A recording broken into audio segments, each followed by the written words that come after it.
नमस्कार मंडळी. तर आज सागरचा बर्थडे आहे आणि त्यामुळे आज आम्ही बनवतोय, काय बनवतोय आपण? पनीरची भाजी. तर आता अजून बरंच काम बाकी आहे आणि आपल्याला डेकोरेशन करायचं आहे आणि त्यानंतर आपण बर्थडेचा केक आणणार आहे, केक कटिंग करणार आहे. तर दुकान बंद होतील म्हणून आम्ही लवकर 10:30 वाजताच केक घेऊन आलो आणि ज्याचा बर्थडे आहे त्यालाच आम्ही डेकोरेशनचं काम दिलं होतं, ते पण त्याच्याकडून होत नव्हतं आणि फायनली त्याने हॅपी बर्थडे चिटकवलं आणि लाईट पण लावून घेतल्या. Wow, nice. Happy birthday to you.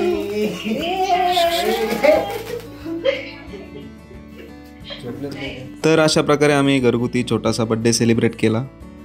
हा होता आजचा मिनी व्लॉग. तर भेटूयात अजून पुढच्या व्लॉगमध्ये. व्हिडिओ आवडला असेल तर व्हिडिओ लाईक करा आणि चॅनल देखील नक्की सबस्क्राईब करा. तर चला भेटूयात. Bye bye.